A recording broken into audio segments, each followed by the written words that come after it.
This guy right here is named Eric Metaxas. He's the leader of a famous radio show. He has been for like a really long time. And he's extremely influential in like the political sphere. He's a pastor, and he's a representative of the evangelical voting bloc for all intents and purposes. So what this guy says affects whether Donald Trump will win the election. So I want to listen to what he had to say after Trump's assassination attempt. I'm wondering, like, is he going to blame the left? Is he going to blame the right for rising the temperature? Is he going to thank God? What's he going to do? Or is it all of the above? Well, let's watch this clip and find out. This is immediately after the assassination attempt, basically mid-July 2024. Was yesterday most astonished to hear people like George Stephanopoulos and others blaming this on the heated political tensions caused by conservatives. Right. Okay. So it's Democrats' fault that the heated political discourse is to the degree that it is right now, right? Let me tell you something about how like political discourse works, or how discourse works in general, right? There's an escalation type of thing that happens. So when somebody says something kind of messed up about somebody, like, wow, you're a scumbag, the next person wants to kick it up a notch, as Emerald would say. They want to make it more extreme and egregious, and they want to win. They want to make it more bad against them. And when the next person hears it, they want to make it even worse against that person. It's an escalation feedback loop. And it's important to step outside that feedback loop and not feed into it. And there are some baseline rules that as a society we should all agree to, okay? You want to criticize me, for example, for things that I've said? Great. I don't do content ID claims. I don't do copyright strikes. I've never done any of that stuff, and I never will. Unless somebody's just like copying the video wholesale and there's like no commentary or whatever. But you're free to do that. But when it crosses into violence, when you're wishing death upon me, when you are wishing death upon your political opponents, or saying they're, they're agents of the devil, that they're controlled by demons and things like that, that is raising the temperature. That's escalating it to a point beyond where a democracy should be. You shouldn't, like, you have political disagreements with people, then debate tax policy, then debate free speech policy, debate gun policy. Don't call them an animal. Don't say that they're worthless and you hope they die, and that, the shooter should have had better aim or some other thing like that. You shouldn't say those things. I don't want the United States to be a democracy in which those things are acceptable forms of public discourse, right? So what this guy here is claiming, Eric Metaxas, is that people to the left of, say, hunting the homeless for sport, if you don't think that hunting the homeless for sport is a good thing, you'd rather not do that, and you don't want to push for laws for it, then you are to the left of where Eric Metaxas is on a lot of this stuff. If you're to the left of hunting the homeless for sport, you're to blame for the temperature rising in the country, for this escalation feedback loop, for the thing that led to an assassination attempt. Now, regarding the assassination attempt itself, I don't think we have much to learn from it. It was a 20-year-old kid. He seemed to be very conservative. He was a loner. He tried to join a rifle group, I guess, or a rifle club, something or other in high school. They wouldn't have him because he wasn't a good enough shot or something. I don't know. But not only did he read about Donald Trump and his location and everything else for the assassination attempt, but he also looked up Kamala Harris and Joe Biden and various other, I think Gavin Newsom, DNC people. There were all kinds of people. To me, It's really hard to assign motive to an attacker like this. I don't know. The answer is I don't know. But if I had to speculate, I'd say that he just had deep problems. He also searched for like depressive disorder and things like that. It's very possible this is just a way of checking out by police's hands. So anyway, the point is we can't really glean anything from this attacker outside of the fact that political discourse has heated up to the degree that now people are taking guns and attacking people with them. Even the previous president of the US. Oh, and not for nothing, one more unrelated subject.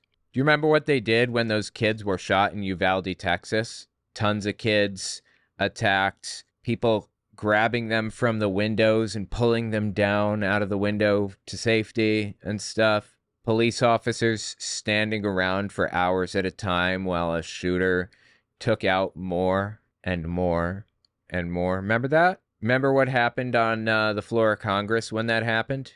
They passed out AR-15 pins to anybody who wanted them. What's happening now that Donald Trump has been shot? They're passing out ear bandages in solidarity. Ear bandages. Anyway, let's talk about the pitch, the temperature in the United States right now and who is really to blame.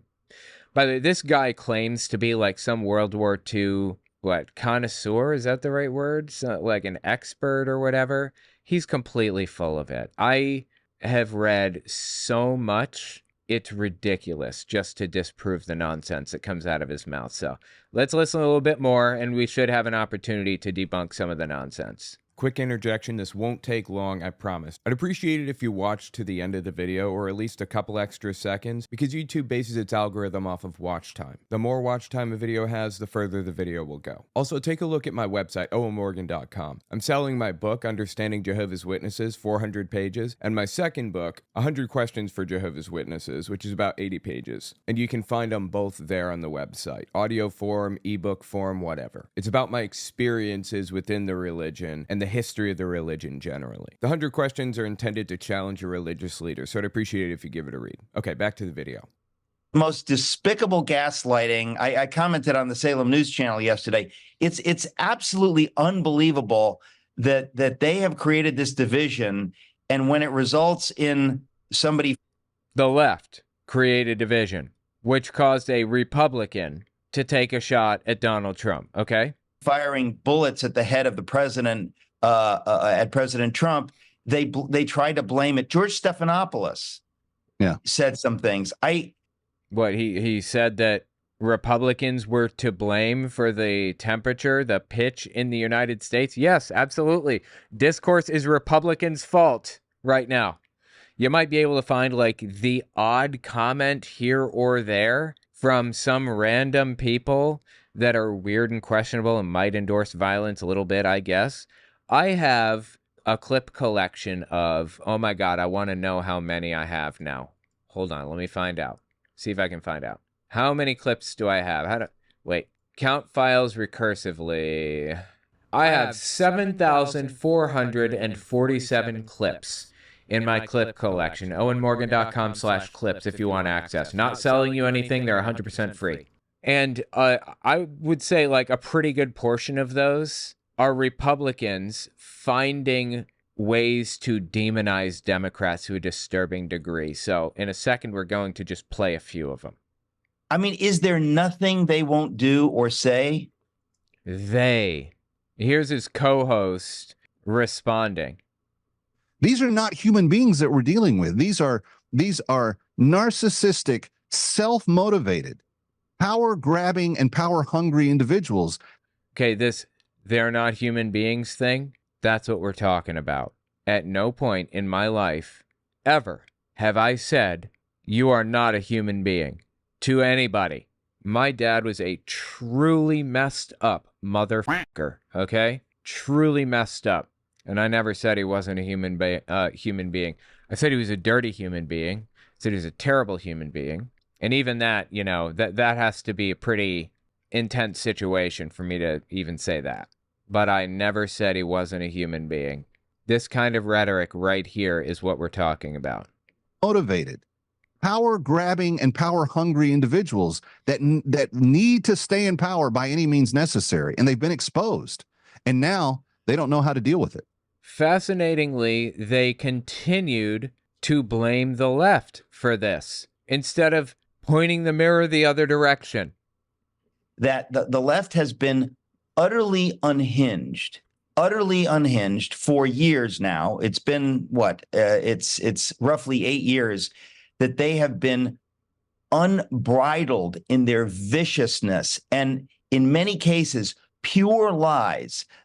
Okay, fascinating. Well, put a pin in that, and we'll come back to it in just a second after we listen to some of your unbridled, pure lies that the media hasn't bothered to correct over and over and over and over. And they've ginned things up to this point. Okay, that was the end of the clip. All right. Let me lay this on you, this proposition. I argue what he just said is completely fictitious. I don't want to turn this into a whataboutism type of deal. I don't want to say, well, what about what you said or whatever. I argue the left is not doing that. I argue that you can find like 3 examples, maybe, of the left saying something that could kind of be interpreted as violent in the right contexts, I suppose. Or if you strip all context away, I guess you can find that. The right does it non-stop. So in response to the left and everyone else saying you need to cool the temperature, stop talking about killing your political opponents, stop talking about how they're demonic and agents of Satan and they deserve to die and all of that other stuff. In response to that, the right, specifically Madison Cawthorn, ex-Congress member, released this propaganda film, which I'm sure I don't need to say it, but I'm going to anyway. All context been stripped out of it. So you're just hearing like words crammed next to each other that didn't necessarily go next to each other originally.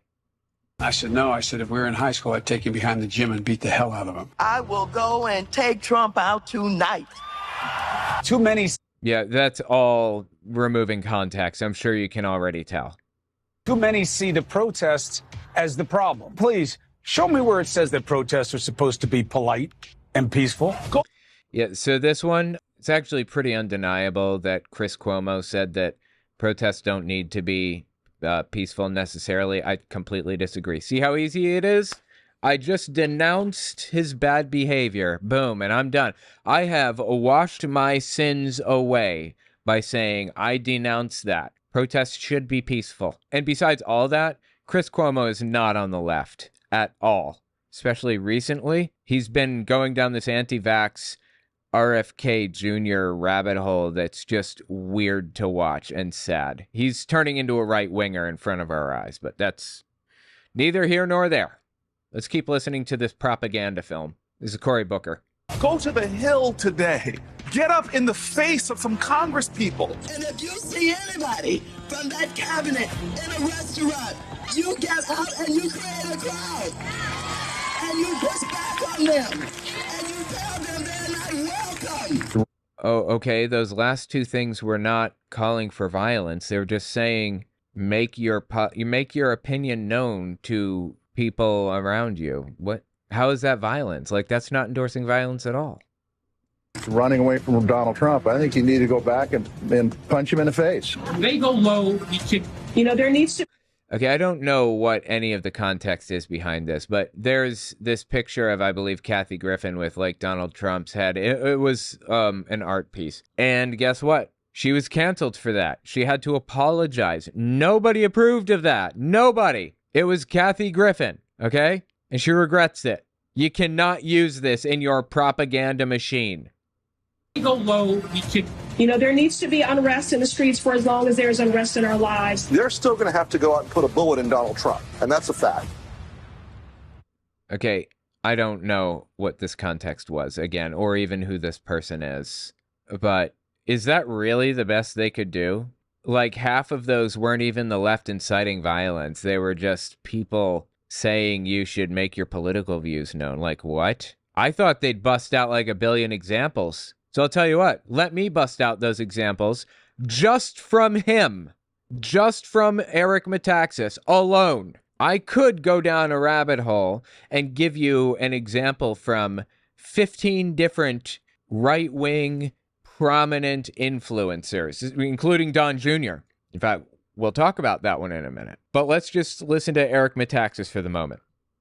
Condoleezza Rice said something about we need to do better. The American people, we need to do better. And I thought, no, Condoleezza, you need to do better, because you're implying that, oh, it's nastiness on both sides that led to that bullet being fired is classic, Bush era gaslighting. It's just despicable that she would not too obliquely, but rather diplomatically try to implicate pro-Trump people in raising the temperature in this country such that this person squeezed off a whole bunch of bullets aimed at the head of Donald Trump. We'll be right back talking. Okay, squeezed off a bunch of bullets?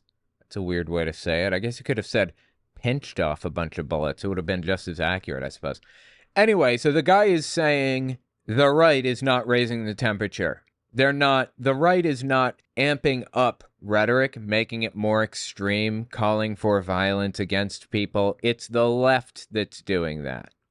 It is not both sides. And I don't know that Condoleezza Rice was even saying that. I don't know what the original thing was. But it's not both sides. It's Republicans that are amping it up. Okay, before we continue on, let me just show you two clips, okay? Or two things, not clips.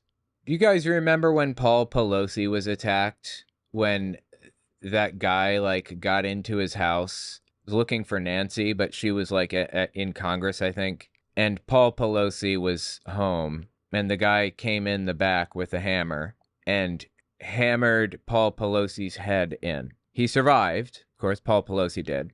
That was an assassination attempt against Nancy Pelosi, right? So how did Don Jr.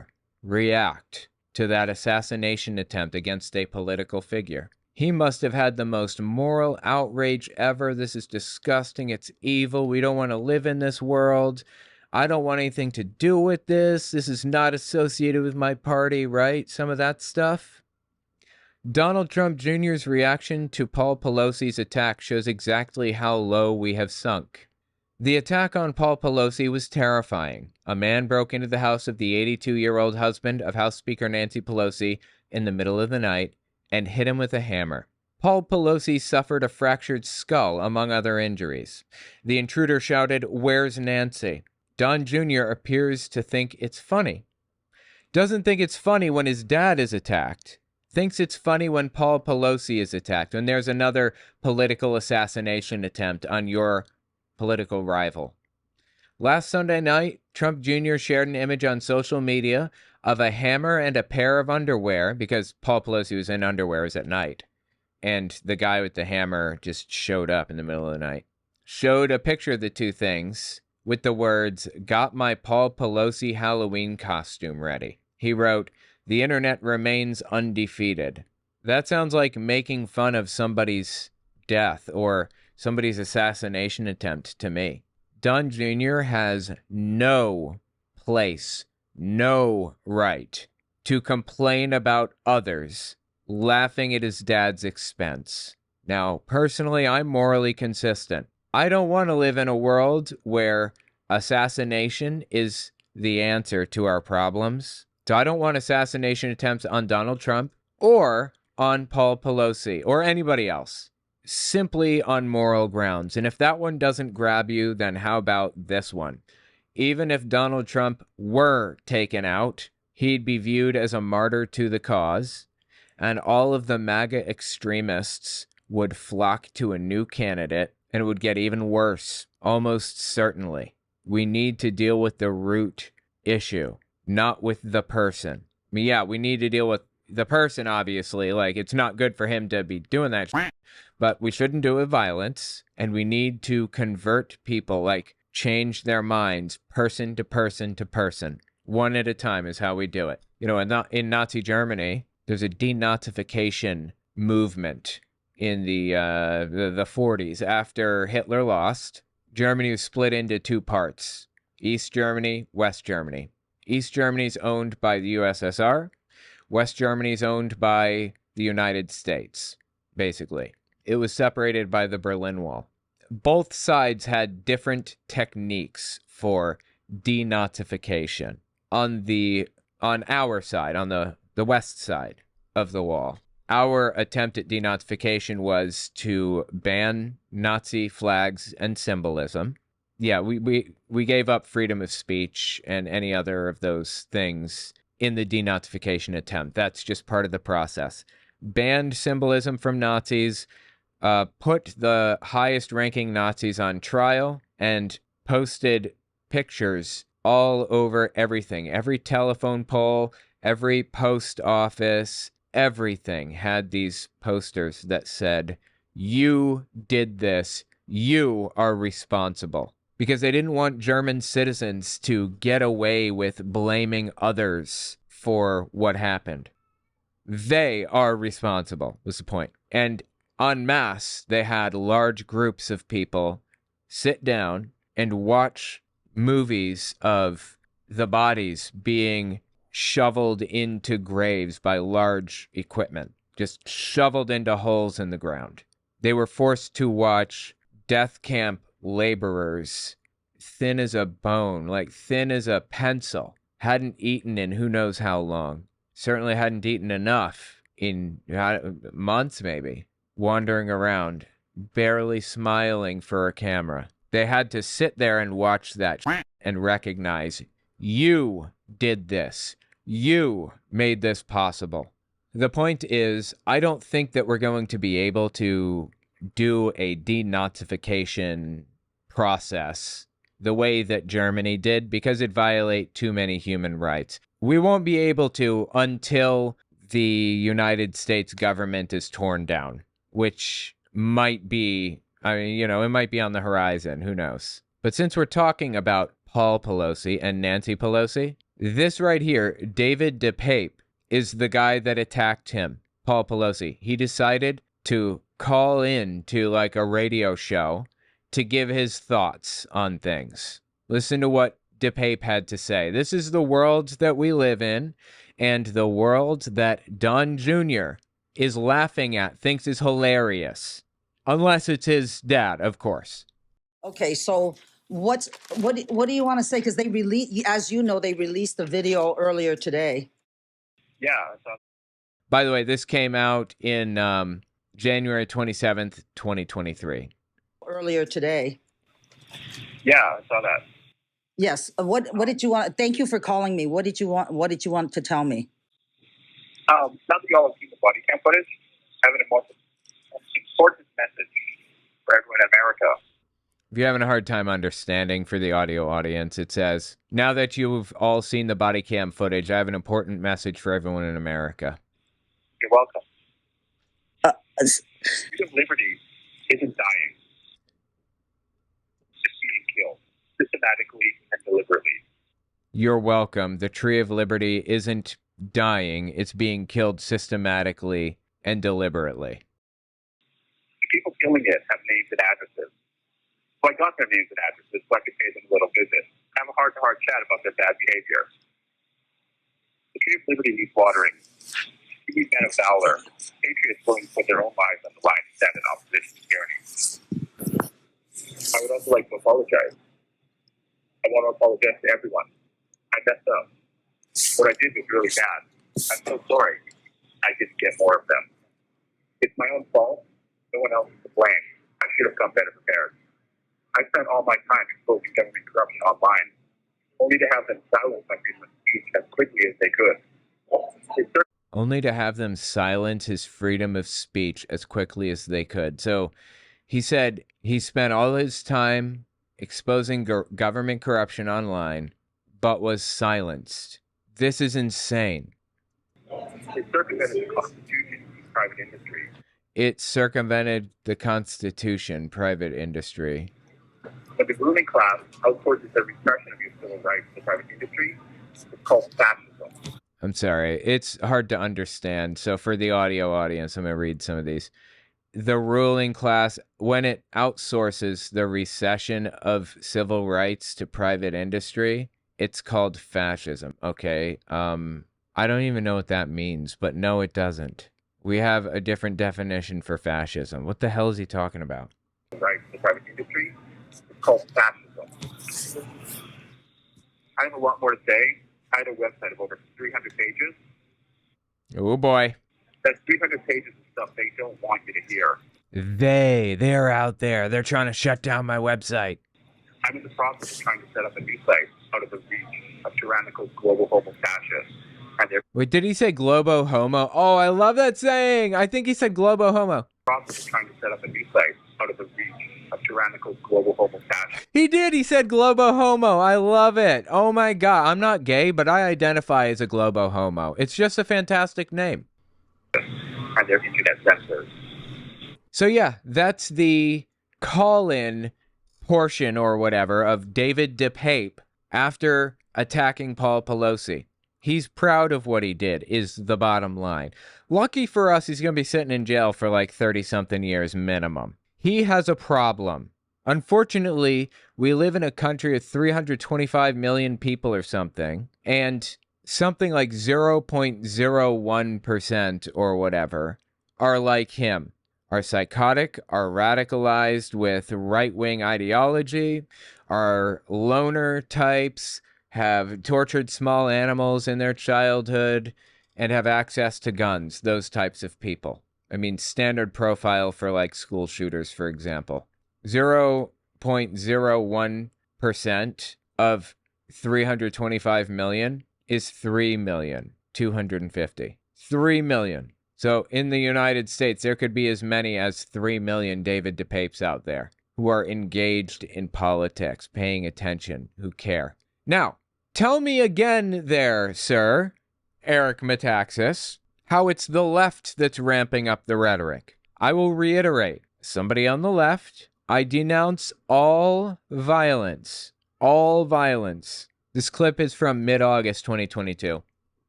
This is spiritual warfare, and we are now in the Normandy landing of spiritual warfare. Normandy was when the United States and some other countries stormed the beaches of Normandy, France, to take it back from Hitler. I think it was in June 14th, maybe, 1945. And it was right at the end of the war, of World War II. And men were just being mowed down as they came onto the beaches by machine guns that were mounted up at the top of the hills. Americans, British, we did not have the high ground. The Nazis did. But people knew they were going to be mowed down, and they came anyway. They crawled onto those beaches knowing they'd likely be shot, and they went anyway to take out the Nazi threat. He's talking about the Normandy landing in spiritual whatever. He thinks that we're in Normandy right now. We should be attacking the enemy the way that the soldiers in Normandy, France attacked the enemy. I'm sorry, wait. 1944 was D-Day. I apologize. Yeah, maybe it was 44. Was it June 14th? Let me look. Yeah, June 6, 1944. My mistake. I think, you know what? I think Hitler killed himself in April 1945, right? April 30th is like 10 days after his birthday, which is sadly 420. That's Hitler's birthday, for real. Anyway. And we are now in the Normandy landing of spiritual warfare. The Democratic Party is possessed by preternatural evil. Dehumanizing your political opponent or your opponents at all, like anybody. Dehumanizing people like this is dangerous and damaging, and exactly what Hitler did. Exactly what he did. I know I keep bringing it back to him, but God, historians must be so freaked out right now by what they're seeing. The parallels are unmistakable. It is not a human institution anymore. It is Democrats, not a human institution. Human institution anymore. It is an instrument of wicked spirits. This is demonic. Our enemies are demonic. There's no turning the other cheek. There's no being winsome. The point is, they deserve to die. People to the left of me, as he would put it, deserve to die. They're evil. There's no redeeming quality. They're children of Satan, or they're Satan themselves. We need to take them out the same way we took out Nazis on D-Day. That's what he's saying. Dehumanizing language like this led to Hitler creating extermination camps. Winsome. There's no compromise possible. And I want to be clear, just theologically, because in the past, if you don't clarify these things, people misinterpret them. Well, folks, we're not saying that these people are demons. We're saying that they're being used by demons, and we need to understand that at the heart of all this, this is a spiritual battle. There's no other way to make sense of it. If you're solving for X, if you know how to do algebra, you solve for X, you don't even need to believe in God. Okay, well, what's X? And what's on the other side of X? This will make you believe in God. This will make you understand. When you look at this, you say, there is no other possible explanation. Cool, you got an equation like that? Lay it on me, bro. I'm a believer like that.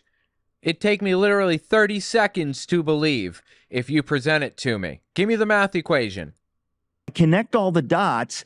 It doesn't make any sense. Greed, politics, nothing could account for what we're seeing except something genuinely spiritually dark and wicked. Except for something spiritually dark and wicked, like the Democrats. Anybody who is to the left of instituting a policy that would allow people to hunt homeless for sport. Not for nothing, but this guy drives me absolutely insane. Eric Metaxas, he wrote this book called Bonhoeffer. It's about a guy named Bonhoeffer in World War II who was involved in the plot, or he's involved in the underground against Hitler, basically. Now, the premise of his book was that Bonhoeffer was like this pivotal figure in history that changed everything. And it turns out he's completely incorrect. I am writing a book right now. It's a long process. I'm doing my best. Sorry. It's called Hitler. Wait, what did I name it? Again, it's not out. It's not even up for pre-order yet, but Weaponizing Christianity, How Hitler Used the Church to Accomplish His Goals. Because this guy's whole bit, like his whole career, is built on his knowledge, quote unquote, of World War II. So he wrote a book called Bonhoeffer, and in this book, he describes a guy who was purportedly involved in the underground to a high degree, and he was also a pastor and very involved in the church as a pastor. So Eric Metaxas describes this Bonhoeffer fellow as the reason why Hitler didn't gain the church's support, basically. I read the whole book. I took notes on every piece. I can't go through all of it, unfortunately, but right here it is, Bonhoeffer. You have no idea how hard it was to find resources that were legitimate and trustworthy. Just even talking about the things that he addresses in his book. Like, I had to go back to books that were written in the 1960s in German to find answers to some of the nonsense that he pulled up. And it's all written down in a big list that I intend to compile into a book soon. But another book this dude wrote, I mean, a lot of his books like kind of focus around Hitler and his rise to power and his control and everything. And of course, he says that the Christian church was like the thing that came along and saved everything from Hitler and fought the Nazis. And, you know, America, Britain, they didn't even have to get involved. The American church and the German evangelical church fought arm in arm against Hitler, and they won handily. I mean, that's the kind of thing that this dude portrays. He wrote another book called Letter to the American Church that I took extensive notes on to break down and tear apart, and I intend to write a book about that too. But listen to this clip from this guy, and it should give you some context into what he knows about the era. Hitler was elected. I mean, you can manipulate, you can win over, you can brainwash enough people. That's the scary things. Our founders understood that. You know, that's right. At least I was going to say Hitler was elected. Biden had to steal the election, but Hitler was actually elected. Right. No, he wasn't. Hitler was not elected. He lost his election. Are they dumb as dogs, or are they just pretending? It must be one, seems to me. There can only be one, as Highlander would say. In the late 20s, early 30s, there was an election between Hitler and von Hindenburg. Von Hindenburg was a far-right candidate. He was bad, but he was better than Hitler, though he agreed with a lot of what Hitler was saying. So the German citizenry was faced with two possibilities: vote for the far-right candidate or vote for the Nazi, effectively. And they voted for the far-right candidate. They didn't want Hitler in. The people didn't. Unfortunately, the government in Germany at the time, it operated a lot like the United States government, like nearly identical in many ways. But they had this position called chancellor, and the chancellor was kind of like a vice president, I suppose, except the chancellor, like, did everything. Like, they ran around and ran everything. The president was there to basically answer questions, to help plan certain strategic moves. He also had the ability to force snap elections and things like that. But the chancellor did everything. After von Hindenburg won the election, he appointed Hitler to the chancellor position. In 1933, I think it was 33, the Capitol building burned down there, and it was pinned on some guy. I believe that it was someone connected to Hitler that burned it down, but they pinned it on some innocent fool, seems like. And the president basically ordered snap elections. It's called dissolving the government in Europe. You dissolve the government, snap elections. Anyway, they dissolved the government, and then they just never held elections again. That was it. Hitler was basically the only political figure for all intents and purposes now, because there's no more Congress, right? And then he pushed through the Enabling Act in 1933, which gave him the ability to write laws without Congress, at least until we have another election, as he said. And then they never had another election. That was when Hitler's takeover was complete. He was the dictator now. This is officially the Third Reich after 1933. Nobody could challenge him. Nobody could vote him out. They didn't even have elections anymore. He controlled everything. So that's the chain of events. Now, what was all of this about Hitler winning an election? Oh, you know what else I found super interesting about this? Hitler did nearly everything that Donald Trump is doing right now in our election system. But as far as I can tell, he did not question election results. I could be wrong. If there's a historian in the chat, I'd appreciate you correcting me in the comments. I think that's the only thing Hitler didn't do. That's the scary things. Our founders understood that. You know, that's right. At least I was going to say Hitler was elected. Biden had to steal the election. Hitler was not elected. But Hitler was actually elected. Right. No, he was not. That's the difference between Biden and Hitler. Only one I can think of. Really? The only one you can think of, huh? All right. Well, let's see. Right off the top of my head, Biden doesn't fucking hate Jews. He also doesn't fucking hate immigrants, which is what the Jews were viewed as in Germany.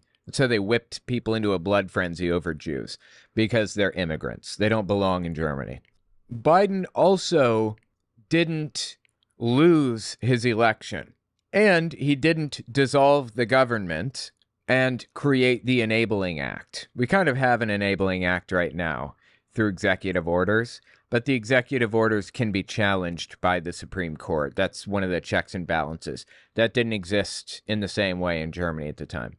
Point is, within a few seconds, I named a few ways in which Hitler is not like Biden at all. Can you name any ways in which he is like Biden? Like literally any at all? I'll take one. Is there one example of Biden's connection to Hitler? Just for funsies, let me kind of glance through my notes on his book. It's called Letter to American Church. It's on the left being Nazis and communism. So let's just take a quick glance here. Chapter 1, how the church compares to Germany, cultural Marxism and cultural Bolshevism and Jewish Bolshevism. Yeah, the church in Germany was split into two segments. There's the German Catholic Church and the German Evangelical Church. And the German Catholic Church ultimately owed their loyalty to the Vatican. And Hitler didn't really like that, though he was raised Catholic. I don't believe that he was religious at all, to be perfectly honest. But the German Catholics supported Hitler. The Vatican supported Hitler. But there were some things on which they disagreed. And there was some pushback, a little bit of fighting. And that showed that there was kind of a crack in the connection. Basically, Catholics are loyal to the Pope rather than to Hitler. And that's something that Hitler simply could not abide by. He needed everybody in the country to have no other connections except for him. Either way, he gained the support of the Catholic demographic in Germany, which is to the south largely. There were a lot of Southern Catholics. And to the north was the Evangelical Church, is what it's called. The Evangelical German Church. They were all in with Hitler, completely. All in, baby. They wanted everything Hitler had to offer.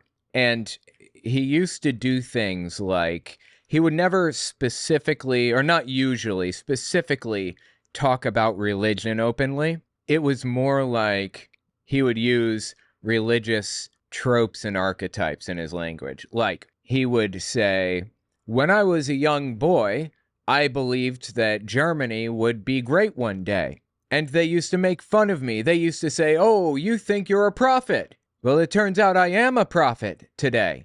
When he used the term prophet, he obviously meant like he was predicting something, not that he was prophesying from God. But the religious language that he used appealed to the German Evangelical Church and the Catholics. So the point is, the church was completely and totally behind Hitler in every way, all the way down. There was one small subset of the church, of the Protestant church, who disagreed with Hitler. And I don't remember the name of the group now, but it was kind of like a reform that they were trying to push. And they seemed to believe that God's people were God's people and they didn't deserve what Hitler was advocating for. But it was very small. And one of the influential people in that very small minority of German Christians was Bonhoeffer. He was basically a nobody, despite the fact that Eric Metaxas wrote a whole book about the dude. Just looking through my notes here, in chapter 8, titled Paralyzed, let me just read the note that I wrote down here. God is like our lover. He's jealous of us in the same way. He wants everything we have to give. You can't just do nothing and expect to be saved. That's fucking weird, right? Is that just me? Or is that fucking weird? Anyway, I really want to cover this book, but I feel I need to do it in book form. So keep a lookout for that. OwenMorgan.com. And so you can sign up for my newsletter if you want there. Anyway. The Confessing Church. Yes, that's it. Thank you, Pumpkin J. The Confessing Church is the name of the church that kind of split off and was fighting against Hitler, that Bonhoeffer was like a leader in. He was eventually killed. The folks who are in prison right now, when they get out, they're going to get activated. Oh, they're going to, yeah. The next Republican president needs to first pardon the January 6th dissidents and then endorse them as candidates for Congress. Yeah, definitely. That's lowering the temperature in the country. People commit seditious conspiracy to overthrow the U.S. government, violently, by the way, and the way to deal with that violent, seditious conspiracy is to give them zero accountability for it. That is a fantastic idea. Yeah, it's Democrats amping up the temperature, totally. I want to see a Republican Congress who's the majority of January 6th people. That is what we need in America. Oh, my God. People who have firsthand experienced the jackboot of our elites and our new public health dictatorship on their faces. Public health dictatorship? Like what? Who still have the tread marks of the jackboots on their faces, the way the Irish rebels who had survived the crackdown in 1916 and the American patriots who survived the crackdown in 1773 went on to lead their new free countries. what is this guy going on about right now? This isn't just like revisionist history. This is just fabrication history. This country now needs to be freed. It no longer is free. It is subject to something, to a political strategy that is called anarcho-tyranny. Anarcho-tyranny. Interesting. So anarchism, really, in its simplest form, is just the destruction of power structures, right? So, speaking of, like, political ideologies and values, apparently my kid is in West Virginia visiting some friends, and she ran up to somebody who had a plate of food in front of him. She screamed communism and grabbed their food and ran. That's pretty funny, I think. Anyway, I'm sorry. I get sidetracked by communism. So, anarcho... That is called anarcho-tyranny. Anarcho-tyranny. So, no power structure whatsoever, but it's tyrannical. Maybe I'm just, like, too fucking stupid to understand. That's possible. Am I the idiot? Maybe I am, actually. Anarcho-tyranny. Is there a meaning to that? Anarcho-tyranny. Francis's term anarcho-tyranny refers to armed dictatorship without rule of law, or a Hegelian synthesis, when the state tyrannically or oppressively regulates citizens' lives, yet is unable or unwilling to enforce fundamental protective law. Okay. Well, knowing is half the battle, as G.I. Joe says. A couple more little ditties from this guy. Again, we're talking about who's ramping up the temperature in the political sphere today, right? Is it Democrats or is it Republicans? I'm not even talking about all Republicans right now. I'm talking about Eric Metaxas, one Republican. All right, this is Doug Mastriano on the right, famously said that he believes that teachers are teaching kids pole dancing in elementary school, and they're going to remove poles for pole dancing from elementary schools. He said that. I'm not joking. On day one, the sexualization of our kids, pole dancing, and all this other crap that's going on will be forbidden in our schools. Pole dancing in schools.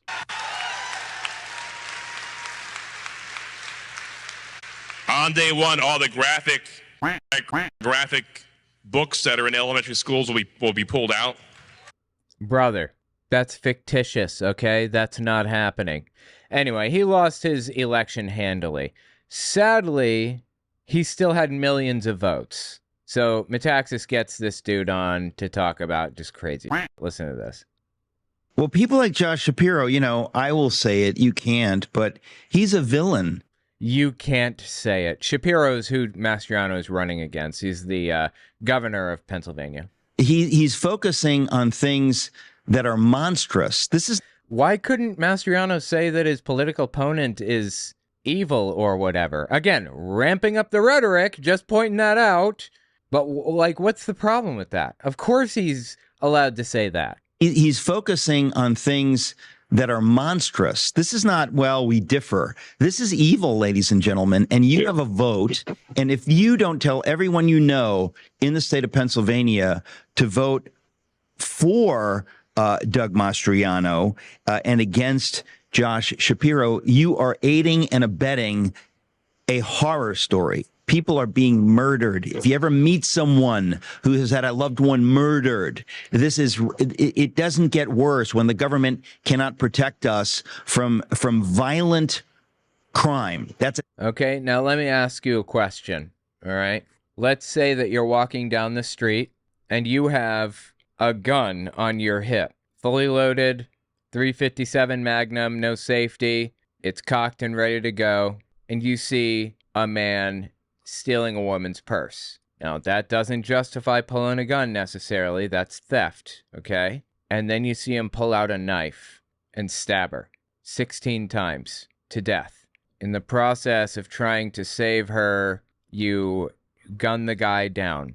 What wouldn't you do to prevent that woman from being stabbed? What steps are too far so that she doesn't get stabbed? Are you justified in pulling out your gun and shooting him when he does the first thrust? Are you justified in shooting him when he's already killed her and he's on the way out the door or whatever. This is the disturbing part about evangelical extremism to me. These people are willing to justify literally anything because they believe the things that they're doing are literally saving lives.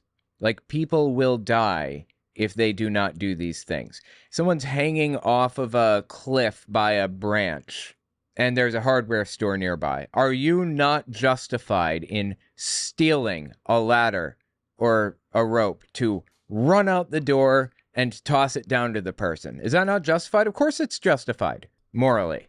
People like Metaxas and Mastriano have found themselves at a moral place where they justify literally anything to spread the word of God, to impose Christian nationalism on our political system or whatever it takes.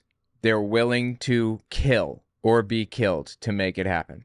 That is this truly disturbing nature of evangelicalism in my mind. Basic as it gets, violent crime. And not only is... So the way what he's describing here, just step back a little bit, listen one more time, just for a second. This is, it doesn't get worse when the government cannot protect us from violent crime. So somebody is coming to your house right now to pull a gun out and pull the trigger and kill your wife. What are you not justified in doing to protect your family? Absolutely nothing, morally or legally or whatever. In his mind, he has just created a scenario in his listeners' heads where they are now justified in killing random people who they believe to be Democrats because they don't follow Jesus or they aren't extreme enough or whatever. Eric Metaxas is creating scenarios for people to use to justify extremist, violent behavior. Violent crime. And not only is Josh Shapiro, Doug Mastriano's opponent, not protecting the people of Pennsylvania from violent crime, his policies have aided and abetted it. It's the sort of thing, it's like out of a comic book. This is villainy. This is evil. And it's the most wretched hive of scum and villainy, right? The only thing that has to happen is, folks, you need to get into that voting booth and you need to tell everyone you know, because this is literally lives are at stake. If a year from... Literally lives are at stake. Literally lives are at stake. If you don't do what you believe God is telling you to do, people are going to die and you're going to go to hell for not saving them. Now, a logical, sane person who's super deeply indoctrinated will hear that and worry and pray and hope God isn't going to send them to hell. Like, I don't want to go to hell, but I also don't want to kill somebody. But the people who are less mentally stable are willing to take that additional step. And as we've seen countless times, they have taken that additional step. Like with DePape here, remember? With Paul Pelosi? They took the additional step and he said, let's do more of it. And when they do this absolutely psychotic, violent assassination stuff, the rest of the right-wing ecosphere, like Eric Metaxas or Elon Musk, come in and justify it with conspiracy theories. There is a tiny possibility there might be more to the Paul Pelosi story than meets the eye, and this is a conspiracy about them being gay lovers or whatever. This is raising the temperature in the country. It is your fault, Eric Metaxas. Your fault. You, personally, are to blame. Like in Nazi Germany, they used to put up posters that said, you are guilty. Accept your guilt and role in this crime that took place. We need posters like that put up all over town. You are guilty of forcing victims of to have their child. You are guilty of killing mothers who needed an abortion because the baby was, there was no head or there was a head, but there's like no brain. It was just water in there, hydroencephaly, and it was going to kill the mother to birth this body. You are responsible for that. You did that. Do not allow these people an out. We need those posters from here to Texas. As a matter of fact, that's actually a good idea. I may order a bunch of those posters and produce a series of like denazifying style films that people can watch. That'd be good. Now, a relative of yours is murdered and you didn't vote. You're gonna think, well, you know, maybe I should have voted. Yeah, so trying to guilt people into it or whatever. It's just disgusting stuff, dude. Disgusting stuff. Disgusting behavior. I want more clip to establish the fact that Eric Metaxas is the one that's been ramping up extremist rhetoric in the United States. But this one is from mid-March 2024. I'm sorry that we have to talk about the State of the Union, satanic speech given by the, I don't know, what's a generous term I can use, puppet of the devil. Puppet of the devil. You know, we have to joke around because it's so dark, and it is undeniably dark. It's just undeniable. There's no other word. This man is wicked. Yes. In what way? What did he do to you? Show me on the doll where he touched you. Why are you so hung up on this guy? Saying that your political opponent is an agent of the devil is giving them license to kill you. There's no other word. This man is wicked. Yes. There's an absolutely horrifying malevolence. And so, and in what way? What did he do? Yeah, people dismiss him as doddering Joe. He's not that bright, whatever. Well, right. You know, it's kind of like saying a Gila monster or a cobra is stupid.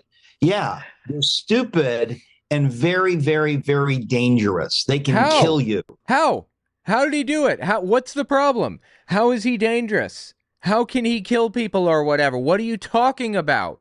What policy did Joe Biden enact that you don't like? Hell, forget the policy. What rhetoric did he employ that you don't like? Specifically, there is none. The answer is nothing. The answer is, I want Donald Trump in office, so I'm going to lie and propagandize about whoever he's running against until he wins. That's it. That's the answer. He never has answers for this. He just refers to them being like Democrats, people to the left, Joe Biden, and whoever else. He always refers to them as evil, puppets of the devil, Satan himself. That is what starts a genocide. And that's what we're dealing with in Joe Biden. He is absolutely destructive, evil, and that's why it's hard for me to even watch him, because it's just the level of lying. I have never in my life seen anything approach it. Nothing. Nothing? Really? Ever? Nothing to approach it. Wow. Actually, that surprises the hell out of me. Has he ever seen a Donald Trump speech before? Anyway, that's Eric Metaxas. I could go on and on about this guy. He is terrible. And he's underestimated. We need to take this guy more seriously. Really. He is the driving force behind a lot of things that happen in the United States that are about as destructive as it gets. Anyway, tell me what you think about it in the comments. The gay lines approve the globo homo. Okay, good. I appreciate that. Yes. I love that term. The globo homos. Just so stupid, dude.